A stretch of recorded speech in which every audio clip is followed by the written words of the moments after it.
Bon, manœuvre. c'est parti, donc voilà, caméra de recul bien sûr. Alors beaucoup de, comme ça c'est bien évidemment maintenant, hein, beaucoup d'écrans tactiles. On va couper la clim un petit peu.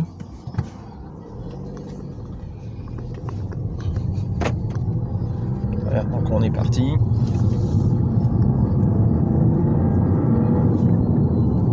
Il y a quand même une bonne reprise, c'est vrai qu'en première en seconde, Ouais. ça donne quand même des sensations.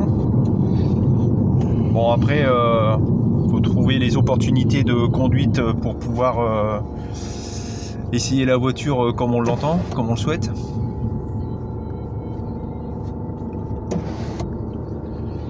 On va mettre un petit peu le toit ouvrant quand même.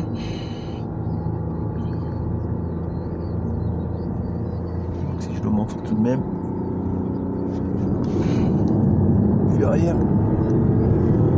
Allez, c'est parti. Oui, moi je trouve que au niveau compte tour, on est vite à 4000-5000. Et donc du coup, il faut rapidement passer les rapports, bien sûr, c'est une diesel. Alors qu'avec des voitures qu'on pourra vous présenter par la suite, on peut tirer un peu plus sur les rapports.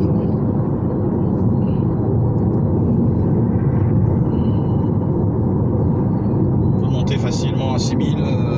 Tu montes tes rapports jusqu'à combien lorsque tu lances ta voiture sur l'autoroute, Thierry? Oh bah je dois être. J'essaye d'éviter d'être à plus de 5000 quand même. Hein. Ah oui, d'accord. Mais de toute façon, ma voiture, c'est vrai que le couple il est quand même relativement bien homogène. Donc ça pousse presque à tous les régimes quoi. Puis il y a deux turbos, il y en a un qui se déclenche aussi au bon moment, ce qui fait qu'on a vraiment une puissance, une poussée qui est constante, hein, quasiment jusqu'à 250 quoi. On va mettre un peu de clim. Voilà, on est près de la frontière belge. On va prendre dans l'autre sens. Bon, la direction est très fluide, le volant est très léger.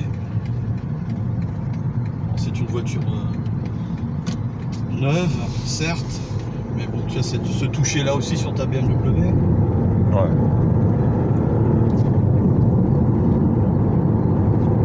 Alors on doit le voir sur la. On voit que la caméra, quand t'embrayes à vitesse supérieure, on voit la caméra, alors en exagérant ça fait ça quoi, parce qu'on voit quand même qu'il y a un recul.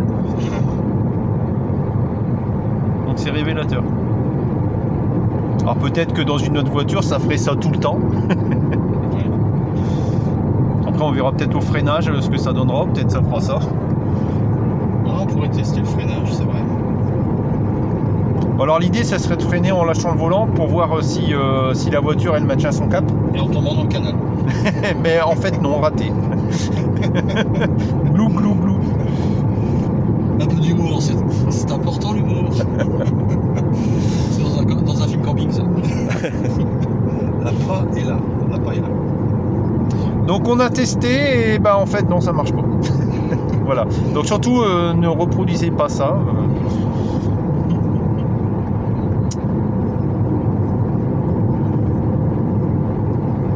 Alors, il y a reconnaissance des panneaux bien sûr. Ah, ça s'affiche sur ici sur mon compteur. Ah d'accord. Bon, ça c'est une fonction que je connaissais pas. Ouais.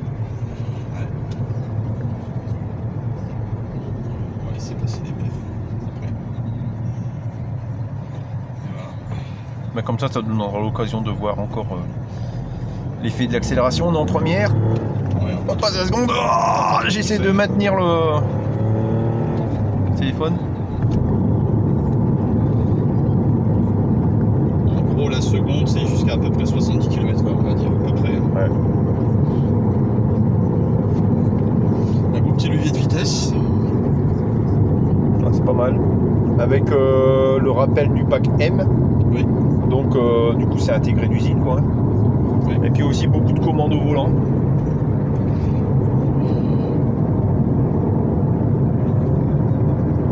Large écran principal, écran secondaire, toutes les fonctions.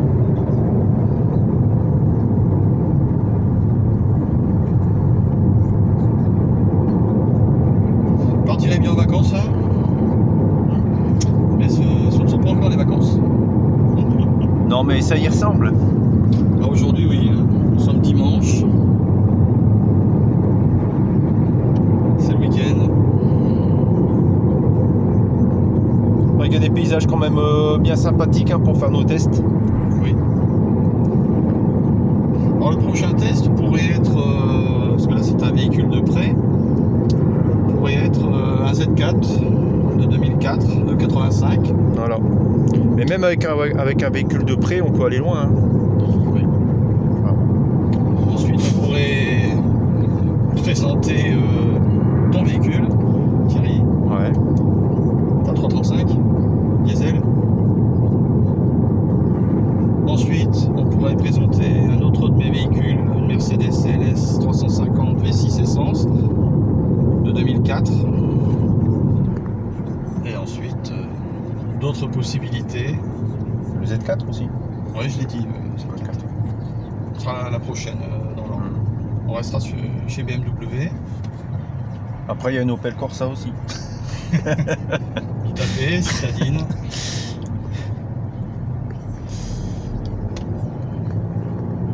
Un grand merci Thierry qui a tenu la caméra. Grand merci à toi. En même temps, on voit qu'il y a quand même beaucoup de BMW aussi dans la région. Oui, elles sont partout.